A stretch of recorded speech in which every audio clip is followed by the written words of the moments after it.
Continuamos con más información, esta vez en el mundo cripto y de la mano de uno de los especialistas en esta materia, Matías Gorganchian, que está en comunicación con nosotros. Mati, ¿cómo estás? Hola, sí, muchas gracias por la invitación, Santiago. ¿Cómo estás, Mati? Bueno, ¿cuánto cuesta el Bitcoin? ¿Qué está pasando con el Bitcoin?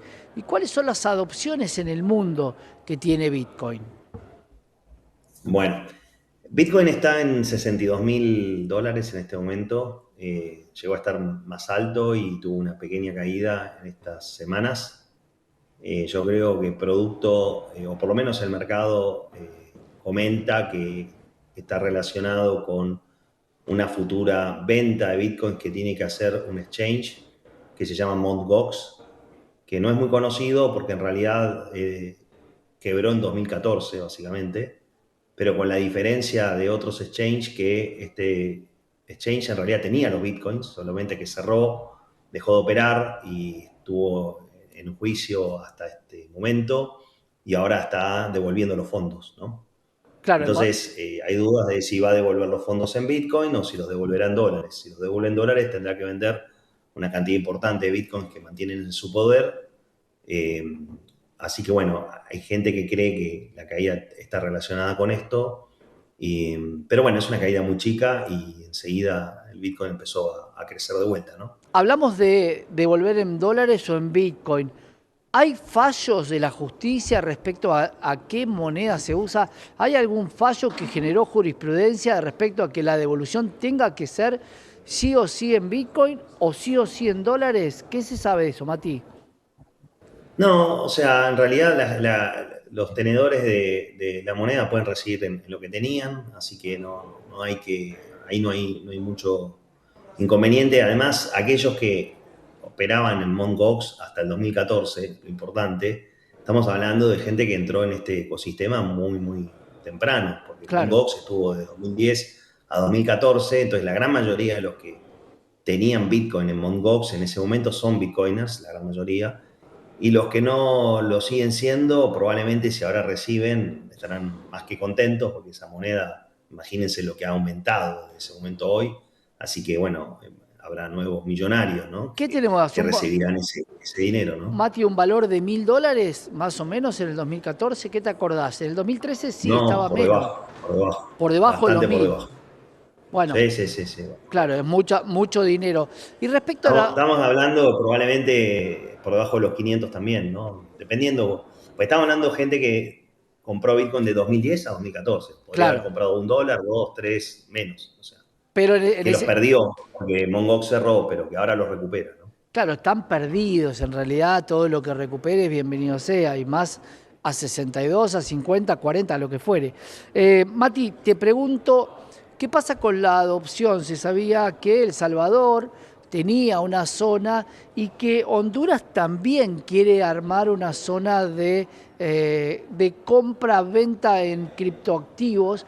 Ahora pregunto, con varios desarrollos, entre los que tenés vos, por supuesto, de intercambio de dinero, ¿es tan útil hoy el fenómeno Bitcoin como fue el Sonte? Sí, claro. O sea, Bitcoin, a diferencia de muchas otras criptomonedas, el resguardo del valor proviene exclusivamente de la matemática. En cambio, hay otras criptomonedas como, no sé, el USDT u otras que son muy populares que, Ujú. bueno, que tienen respaldo en dólar. Y eso conlleva tal vez algunas ventajas para ciertas personas, pero también riesgos. Entonces, Bitcoin es una criptomoneda muy diferente al resto y no va en detrimento de otras, ¿no? O sea, ¿qué quiero decir con esto? Bitcoin está, digamos, es la criptomoneda más segura en términos de cómo funciona. Claramente tiene mucha volatilidad, como la tienen la gran mayoría de las criptomonedas, excepto son las que son stablecoins. Pero bueno, con las stablecoins también han habido incidentes en el pasado, con lo cual, digo, no hay ningún activo en el mundo, ni una propiedad, ni una moneda que es seguro, todo tiene volatilidad, pero en el caso de Bitcoin vemos que esa volatilidad siempre tiene tendencia a la alza, ¿no? Entonces, o sea, Claro. si uno lo espera suficiente cantidad de tiempo, es un activo que es difícil de entender, siempre digo lo mismo, es difícil de entender, es difícil de explicar en pocos minutos, pero que está garantizado por matemática. Uno sabe que 2 más 2 es 4, bueno, cuando entiende cómo funciona Bitcoin, descubre que, bueno, sí, 2 más 2 va a ser siempre 4. Entonces esto es lo mismo. Poca gente de la que invierte lo entiende, Mati. ¿Cuál es la estadística? Mirá que nos hemos juntado, me lo has tratado de explicar, y lo básico se entiende, pero hay una parte que ya entra con la matemática, el algoritmo, que alguien prefiere como no entenderlo. Bueno, sí, compro. Es cierto que hay mucha gente que no entiende cómo es este protocolo, cómo se maneja la minería. ¿Qué pensás de este ecosistema Bitcoin que hay hoy?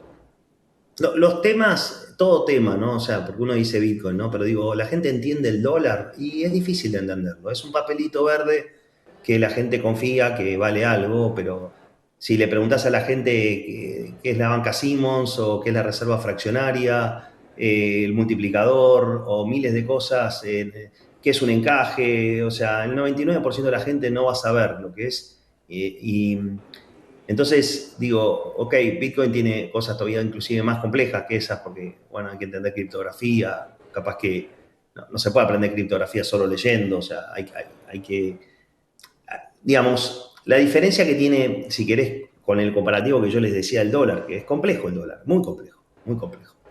Pero, digo, leyendo uno puede aprenderlo. Con Bitcoin el problema que tenés es que necesitas saber bastante matemática para aprender muchas cosas. Pero también, digo, la gente sabe cómo funciona Internet. No, no sabe, no tiene idea, o sea, qué es un DNS, qué es TCP/IP, Claro. cómo funciona. Pero lo usa. Lo importante al final es si lo usa o no lo usa. Bueno, el Bitcoin veremos cuánta gente lo usará para guardar valor, cuánta gente lo usará para transmitir valor. Todavía es una tecnología incipiente, ¿no? Bueno, ahí hablábamos de Honduras. Hay un nuevo proyecto, Honduras como país muy cercano a El Salvador, por supuesto. Eh, ¿Por qué Honduras y si crees que va a haber algún otro foco en otro país? No hablo de legalizar, pero sí por lo menos de tener una zona exclusiva donde se pueda transaccionar en criptoactivos. Sí.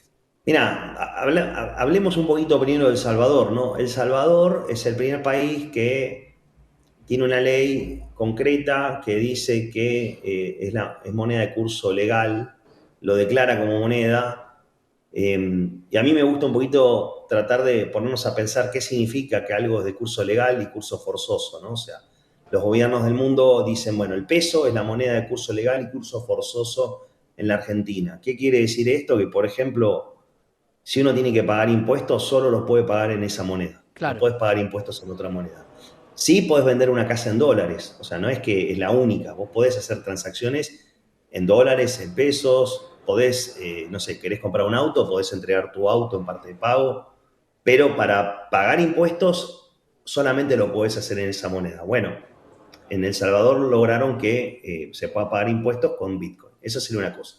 La segunda cosa es si uno tiene una deuda